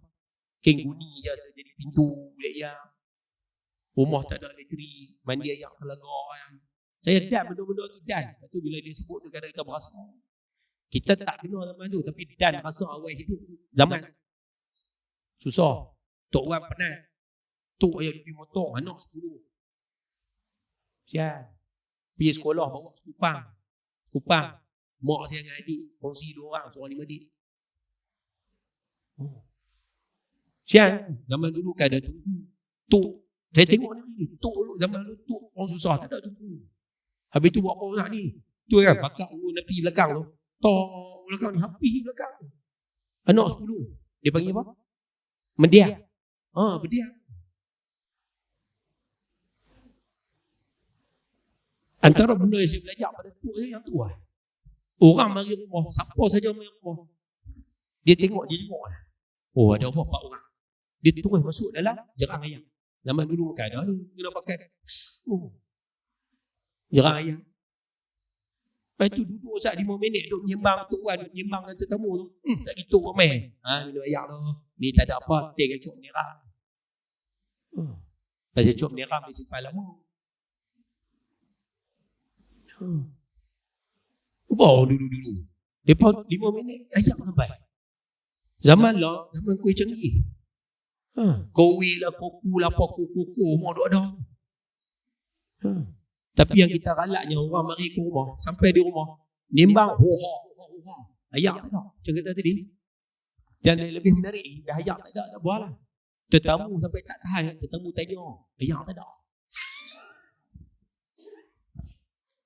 Tetamu tanya, tak boleh tu, tak boleh, memang tak boleh tu. Tu cukup tak cantik tu. Tak boleh dia tu. Sebab tu kita harapkan yang mengaji hari ni, kita ubah ni budaya. Tak tolong ubah budaya ni. Kalau kata orang mari rumah, abang kat ni. Cuh yang. Lah zaman kuih senang. Tekan dia.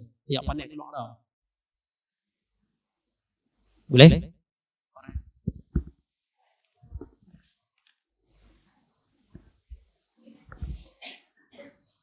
Anak murid main mengaji rumah kita je banyak. Dia walaupun dia pun anak murid tapi dia pun tetamu.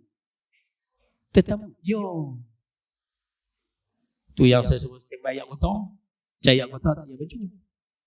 Kan orang main pejabat. Kadang kita atas standby ayat kotor. Sebab apa? Sebab tetamu. Walaupun dia pun mari berurusan jabat, dia pun juga tetamu. Tidak ayat kotor. Tak ada ayat kotor. Kalau nak jimat sikit mineral. Nampak? Tak. Macam tu memang ada. Nabi SAW ajak kita macam tu. Boleh? Selesai. Nanti kita ngaji tajuk tu. Dan tajuk ke-40, saling memberi hadiah. Tajuk ni pun syok. Pasal orang dulu-dulu pergi berjalan, bila balik, dia akan beli sesuatu bagi kat jiran. Orang pergi Mekah, balik beli buah kurma, biji tasbih. Mesti bagi habis kat jiran. Orangnya ada sebab. Bukan saja bagi. Nanti kita bincang. Kemudian kita akan mengaji tentang tajuk bab jiran, bab hidup berjiran. Ini bab cerita bab tarik longkang jalan. Apa nanti kita cerita. Nak tanya lah, yang mengaji hari ni, ada tak yang dia dapat tanah pusaka? Tanah pusaka tu sebelum ni ayah dia bagi buat jalan masuk ke bahagian dalam. Bila ayah dia meninggal dunia, tanah pusaka tu dapat kat dia. Okeylah. Dia pergi palam jalan. Okey, saya minta tolong boleh. Yang mengaji hari ni kalau ada balik mengaji sekali pergi buka tu. Dah pergi buka tu. Siapa yang ada balik sekali yang palam jalan tu lah. Kalau yang luar ni tak apalah, yang mengaji ni. Kalau ada balik lagi pergi buka dulu jalan. Bapak kita putus pahala tu. Pergi bagi balik, buka balik. Satu. Yang kedua, memang Nabi pesan, ni siapa buat rumah, siapa beli tanah, ingat tak? Siapa-siapa yang beli tanah, Nabi suruh simpan 7 kaki untuk jalan. Siapa beli tanah, buah dalam kepala siap-siap, 7 kaki mesti ada untuk jalan. Simpan.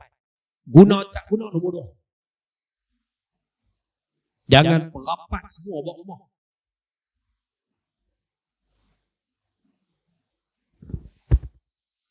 Baju tak kena lah. Bagi tak bagi. Kemudian tajuk ke-9, yang ni minta maaf lah, yang ni tanggungjawab saya sebagai pemimpin. Bila jadi seorang pemimpin ada lah ni. Apa yang perlu dibuat kepada rakyat? Antaranya pemimpin ni dia kena jaga betul-betul 3 golongan. Yang ni yang saya minta maaf pada penduduk Matampau. Saya bab peruntukan masih tak dapat. Saya tak boleh nak buat apa isu ni. Saya cuma sekarang ni maklumat saya dah ambil, cuma tak boleh nak buat lebih lanjut ya. Pasal duit tak dapat. Duit tu kan duit saya, duit tu duit rakyat Matampau. Kalau dapat memang saya akan buat, memang plan nak buat, tapi tak boleh buat. Sebab dalam Islam, Nabi suruh yang pertama sekali, Nabi suruh jaga orang miskin. Yang ni nombor 1. Maknanya kalau jadi pemimpin negeri pun kena jaga orang miskin dulu, pemimpin negara pun kena jaga orang miskin dulu. Dia tak boleh jaga orang kaya. Yang kedua, ibu tunggal, dia pun sebut armalah. Armalah ni kita panggil janda kematian suami. Rupanya mana-mana orang perempuan yang suami dia meninggal dunia, Islam suruh kita jaga dia. Jaga macam mana Ustaz? Bukan suruh pergi menikah. Kena faham dia tu, bukan suruh pergi menikah. Tapi kalau rasa nak ambil jadi isteri tu terpulang lah. Jaga. Ibu-ibu pun boleh. Tepi rumah kita ada seorang perempuan, suami dia dah meninggal dunia. Kita dah panggil dia maklum. Contohlah maklum. 80 dah umur maklum tu pun. Duduk seorang-seorang di rumah. Anak-anak mau duduk jauh. Apa salahnya kita ambil peduli kat dia? Sekali-sekala pergi, maklum. Ni saya nak pergi market sama gagah ni. Maklum nak makan apa? Saya nak beli. Dia kata tak apa, tak apa ke. Dalam maklum nak apa, maklum abang. Dia kata tak ada apa, kalau ada bawa emas pun okey lah. Yang kata maklum. Ada bawa emas pun okey ke? Dah.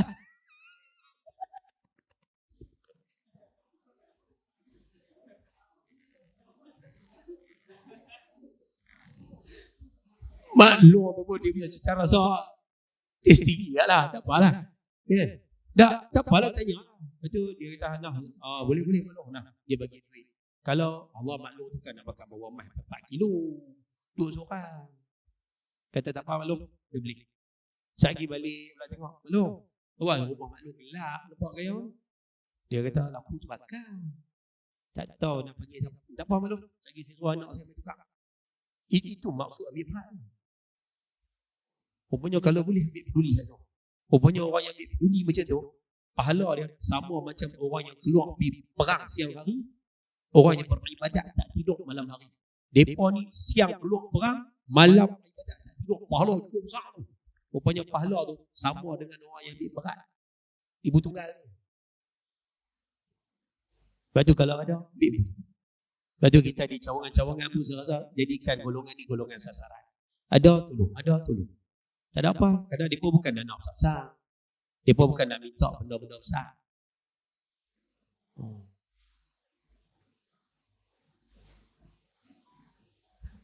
orang miskin, ibu tunggal, dan yang ketiga anak yatim. Rupanya golongan ni Nabi suruh bagi tumpuan.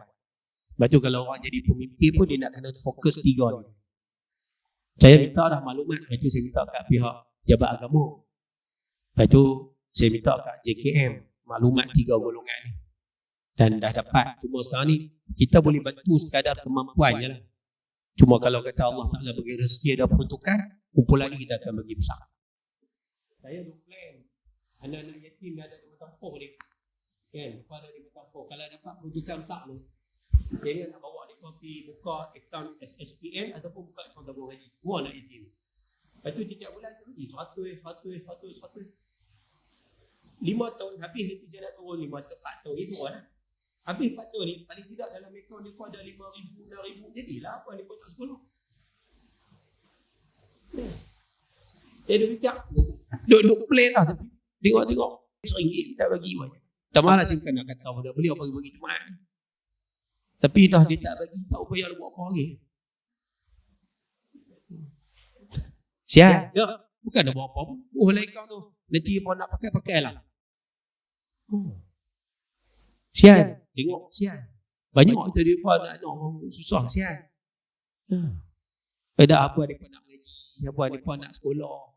Kalau mereka rasa nak sekolah, ada bantuan yang boleh bagi. Duit tu simpan, nanti nak masuk universiti boleh pakai. Bukan saya nak pakai. Saya bukan kontraktor. Saya bukannya orang yang ambil projek buat rumah ni dah.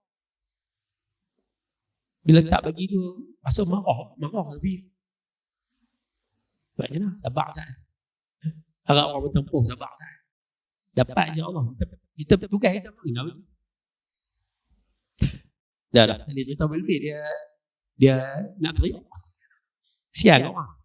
Dan buat naya orang. Baik. Dan yang terakhir, bahagian yang ke-10 kita akan mengaji tentang kehidupan dengan masyarakat, cerita bab salam, cerita bab orang munafik macam mana, cerita bab pergi rumah orang, cerita bab dalam majlis, cerita bab jaga pandangan mata dan adab lain secara umumnya lah. Ya, ini di antara 10 perkara, 10 bahagian yang akan kita mengaji sama-sama lah insya-Allah. Mudah-mudahan ada kebaikan. Baik. Kubar, perlu suku 5 minit boleh tak? Pasal dah papan dah tolak. Saya nak kongsi satu hadis Kalau boleh kita perbetul yang ni dulu pun tak apa. Pasal saya rasa semua yang mengaji ni ada anak kecil ada, anak besar ada, dua-dua ada.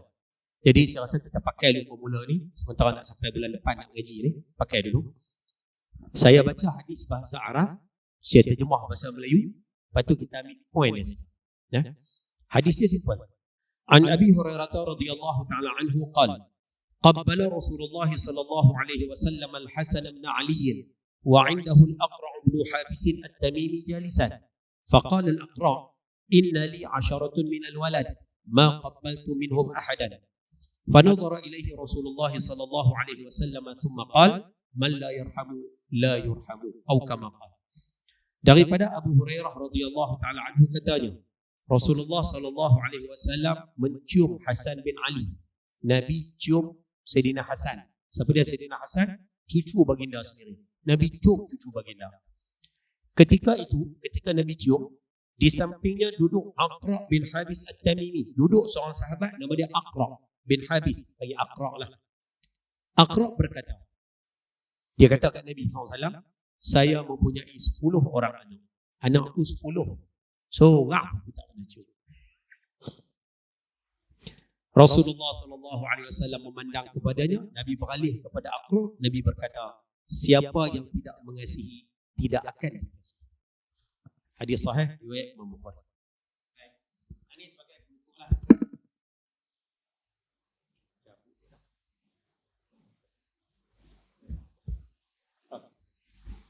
Baik. Ayah-ayah yang dirahmati Allah sekalian, saya nak cerita dalam bahasa yang simple dia macam ni lah. Faham hadis tadi, faham kan? Nabi cium cucu, kemudian bila lelaki tu tengok, lelaki tu kata dia anak 10, seorang pun dia tak cium. Nabi kata kat dia, siapa tak sayang kat orang, dia takkan dikasihi. Boleh faham tak tu? Selesai. Saya nak bagi dalam bentuk petua yang mudah ya. Rupanya anak-anak ni, semua ada anak ni. Anak kita ni, anak Ini lah. Ni anak ni. Laki ke perempuan sama ni? Yang ni laki lah. Jadi perempuan. Okay. Anak-anak ni, dia ada dua peringkat hidup sebenarnya tau. Ni. Yang pertama ni kita panggil belum balik.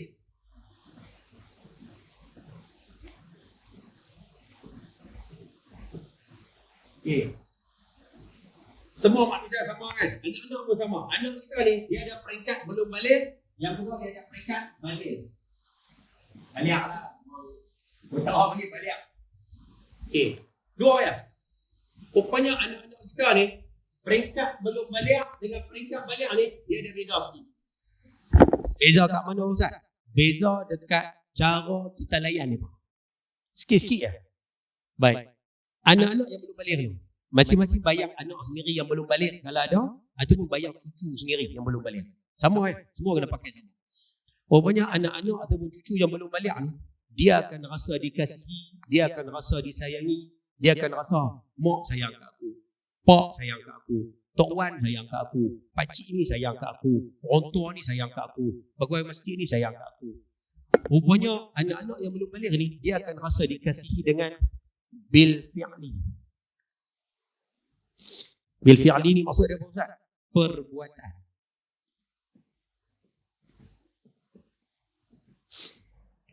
Rupanya mereka akan rasa mak sayang kat dia ni dengan perbuatan kita.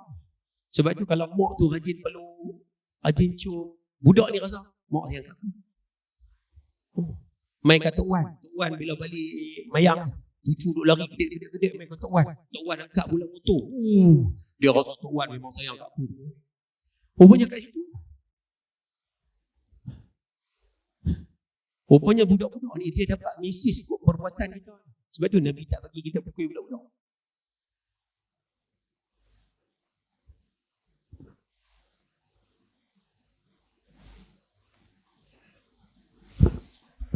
Ibu-ibu di sini ada tak? Pernah tak zaman dululah, zaman masa jaga anak kecil ni? Pernah tak jadi macam ni? Kita ni buka apa pampers dia, kita lah duk baju susu tengah malam kerja, kita lah duk buat apa? Kita puluh buat kat dia macam-macam. Tapi dia syok kat pak dia. Ada? Siapa-siapa jadi gitu? Nampak? Pasal apa dia syok kat pak dia? Rupanya pak dia menang kat situ. Kan ada apa pun. Ambil buat tempoh, buat tempoh. Rupanya kita kalah itu lah.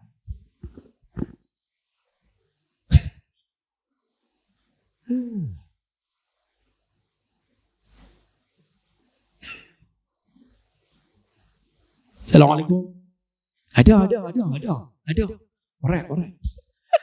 Jangan marah nak saya nak kita bukan mengajar lah. Kita kongsi ni pasal nak bagi faham, balik kita pakai nak buat. Saya pun ada anak saya 12 anak. Banyak komen. 12, hak 12 lah duk lah sangkak. Kita seorang je. Beranak tak cukup bulan. Jadi saya pun pegang ambil juga betul ni. Rupanya nak kena jaga, nak kena balik rumah. Kadang balik malam balik daripada Kuala Lumpur sampai malam maghrib. Sampai tu anak buka pintu yang ayah main untung ni dengan ramai ni. Boleh lah. Pihak yang tak larat ni. Boleh lah. Dia buat macam mana? Fikir ni lah.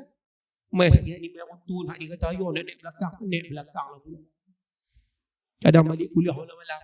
Ayah nak naik kuda lah pula. Jadi kuda tapi tak apa orang tak rakam. Dan apa je nak kan? Jadi magok tu naik atas belakang dia berjalan-jalan sikit. Saya tak larat dah, tak apa. Dia cerita sama boleh. Dia buat je. Umumnya budak-budak ni dia kecil dia hati tau. Lepas tu kita kalau rasa siapa ada anak kecil, guna benda ni. Duduk saja tarik cium tangan dia, cari gomoy dia, dukung dia. Ni lagi mana tak balik ni. Anak umur 10 tahun pergi peluk dia. Menang tu tak payah pakai modal.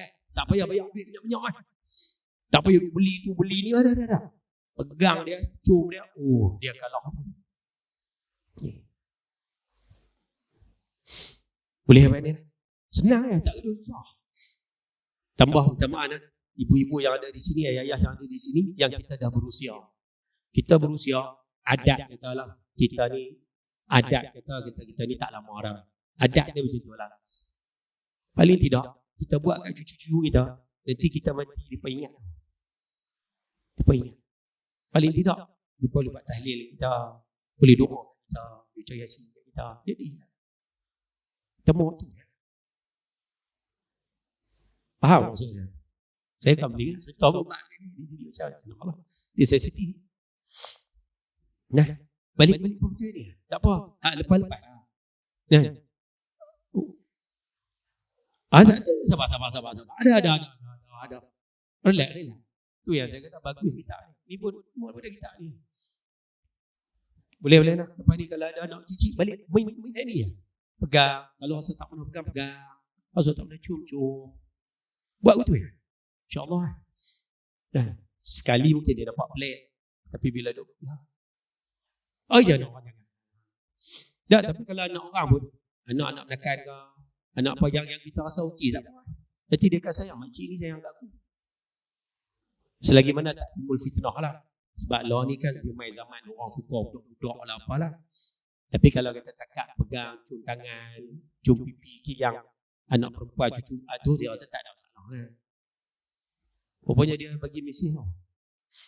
Sebab tu kalau tengok anak kita, menantu kita duk pukul cucu kita, lupa pukul sebab ada. Jaga. Yang ni kena jaga. Boleh nak? Itu. Teman lah. Kalau kadang rasa ustaz tu sedap kata, saya pun kata kadang kita pesan kat isteri. Dia pun ada isteri. Sama pasal semua ni kena pakai. Saya nak pakai, bini nak pakai. Semua kita nak pakai. Jadi ingatlah. Belum balik, jaga perbuatan kita. Pegang, peluk, cium. Okay. Tapi bila anak dah balik, dia dah cantik, dia dah ada rasa harga diri, dia dah ada rasa malu, dia dah mula cerdik sikit dah, dia kira nak pukul dengan orang. Masa ni, tak ni tahu, yang main peranan besar dia ni tahu dah.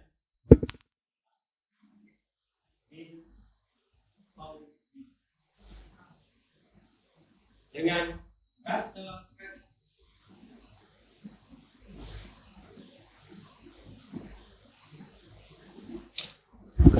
rupanya anak bila dah balik, ya, samalah anak ke menantu ke laki ke bini ke sama. Rupanya bila orang tu dah balik, dia akan rasa dikasihi dengan kata-kata. Kata-kata, rupanya kata-kata ni penting ni. Sebab tu sekali-sekala kita kena sebut dekat kita ada bini kan. Jadi kalau kena sebut kat bini, wah, abang saya yang punya kena kata. Pada kita ni roboh teruk dah jaga dia 30 tahun. 30 tahun dah jaga dia. Apa kita tak kurban.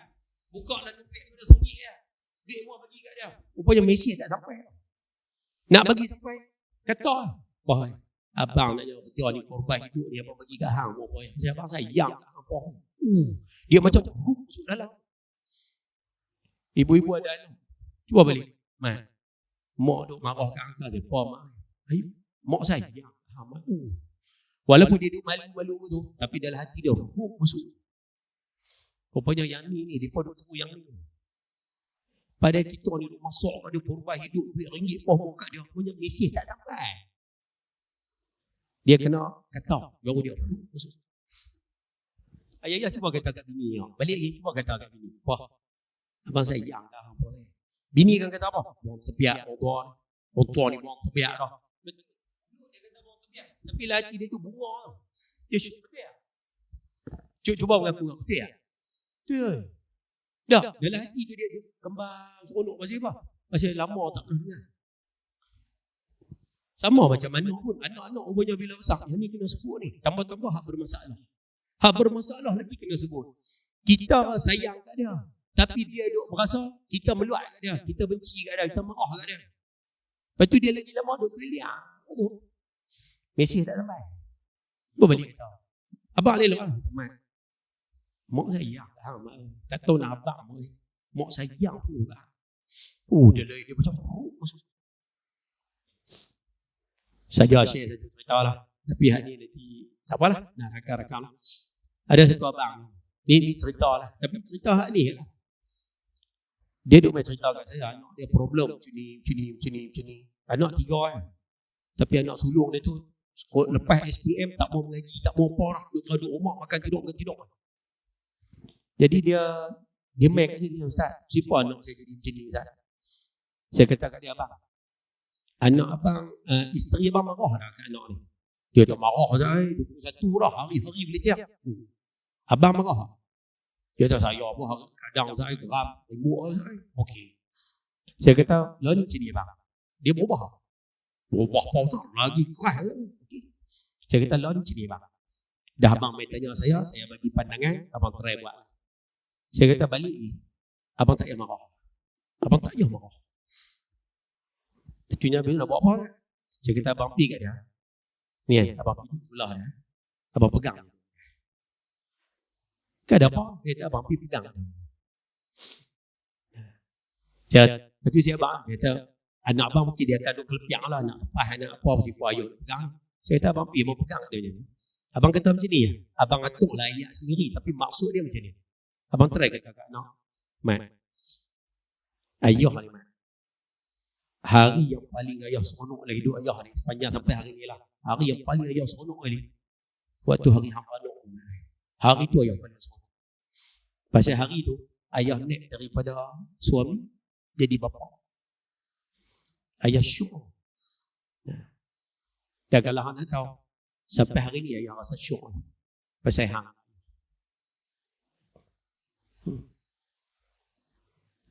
Ayah syuk ni faham. Cuma ayah tak satu lah. Ayah marah kat hang ni bukan pasal ayah tak sayang. Tapi ayah tua dah. Kalau ayah mati nanti, siapa nak jaga mak ayah ni? Ayah kat hang. Lepas tu hang jadi tak kerja tak apa, ayah marah. Cik kata kat abang tu, abang buat lebih kurang betul. Tu dia kata apa? Malu lah. Kan. Cik kata abang, saya minta abang buat sekali ya. Kau suruh buat hari-hari. Sekali ya. Dia kata, saya kata abang, sekali ya abang. Saya bukan minta suruh buat. Sekali ya, abang buat sekali ya. Dia tak tengok lah Ustaz. Abang buat sekali ya. Tak apa. Lepas tu, tak nampak lah. Lepas tu, pisah lah. Lepas tu lepas beberapa bulan, saya jumpa dia balik. Saya pergi kuliah tu, saya jumpa dia. Masa jumpa tu, dia macam ni lah. Macam saya dengan abang baju kuning tu. Saya tengok dia tengok saya. Lepas tu saya buat macam mana? Dia buat betul. Dia faham betul. Tahu dia buat apa? Sepatah dia tak cakap lah. Dia tengok saya, dia buat betul. Dia angkat tangan, dia buat betul. Betul ayam mata dia meleleh. Agak-agak apa maksudnya? Saya dapat satu kesimpulan mudah saya dapat lah. Rupanya anak dia ada perasa. Anak dia tu ada perasa. Pak benci kat aku.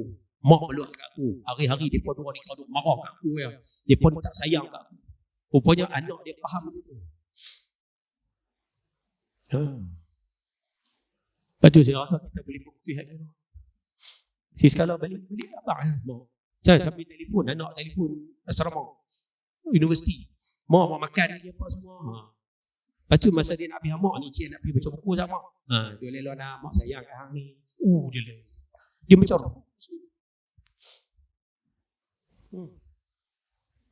leh. Macam nak cerita lah. Saya tanya Azab ni. Ada ayah? Ayah nak? Ayah nak cakap? Tunggu ayah cakap. Doa sana ayah cakap. Mau? Abang ayah nak cakap? Nak cakap? Masa orang nak? So, okay. Apa?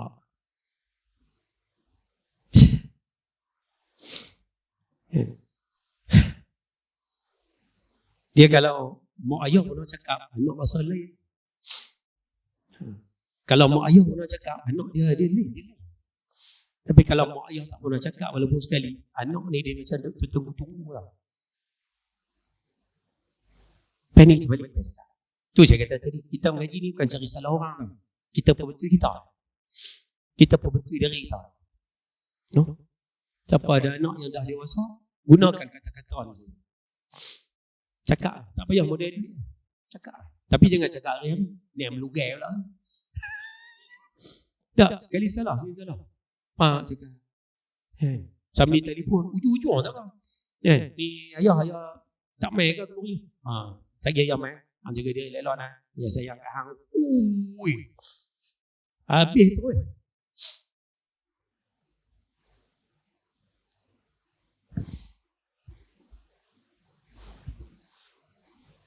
Boleh faham tak? Nah, kita ambil lah. InsyaAllah mudah-mudahan.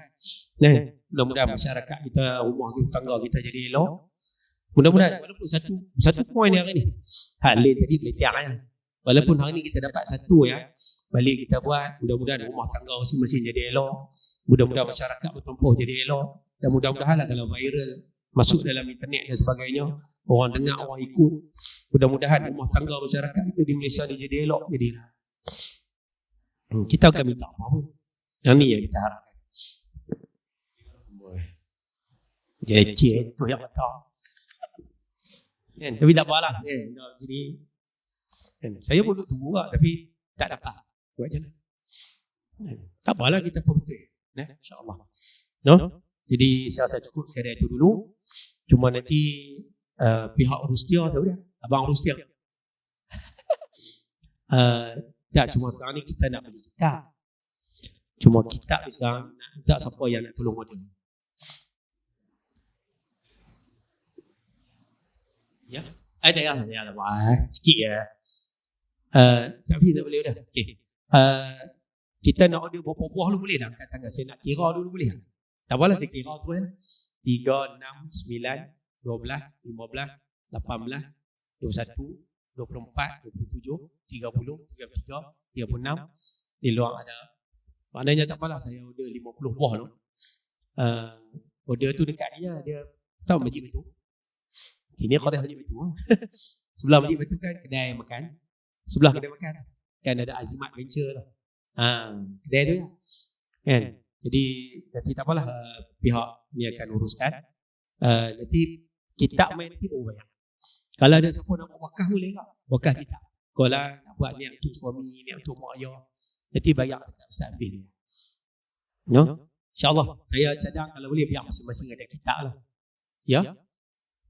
Saya tak pasti tapi paling kurang saya rasa dalam belah-belah kot. Dalam harga naik dia tak sampai lah 10, 30, 40, 50 tak ada lah. Belah-belah kot. Cuma saya tak tahu harga baru ni berapa. Ni masa saya buat dulu ni RM10 ya. Ni berapa tahun lepas ni. Ya? Sama RM10. RM10. Jadi kalau siapa nak buat wakaf silakan. Boleh, tak ada masalah. Nanti bagi kat Ustaz Afif. No? Ya kitab tu. Yang mana ada di Darul Hadis pakai kitab. Ya, kita baca balik pada awal. InsyaAllah. Boleh no? InsyaAllah nah. Dan saya harap kalau boleh biar semua orang ada kitab lah. Lepas tu kalau boleh pakai bawa pen pensel sama lah. Ya, bawa kitab saja, pensel tak bawa tak jadi. Boleh nah insyaAllah. Jadi kita jumpa bulan depan insyaAllah panjang umur. Ya, apa yang baik daripada Allah Ta'ala, yang buruk dalam ada sendiri. Jangan lupa ni nah. Jangan lupa nah. Petua bagi tadi jangan lupa nah. Balik buat ke anak cucu yang tak balik hari. Yang ni buat dekat orang yang dah balik. Gunakan kata-kata. Cakap bagi elok. InsyaAllah dia masuk oleh hati tu habis minta. InsyaAllah. Cukup sekadar itu. Sekian wabillahi taufiq wal hidayah. Assalamualaikum warahmatullahi wabarakatuh. Bismillahirrahmanirrahim. Alhamdulillah rabbil alamin. Wassalatu wassalamu ala asyrafil anbiya wal mursalin wa ala alihi wa sahbihi ajma'in. Rabbana atina fid dunya hasanah wa fil akhirati hasanah wa qina adzaban nar. Sallallahu ala sayyidina Muhammad wa ala alihi wa sahbihi wa sallam. Walhamdulillahi rabbil alamin. Taqabbalallahu minkum.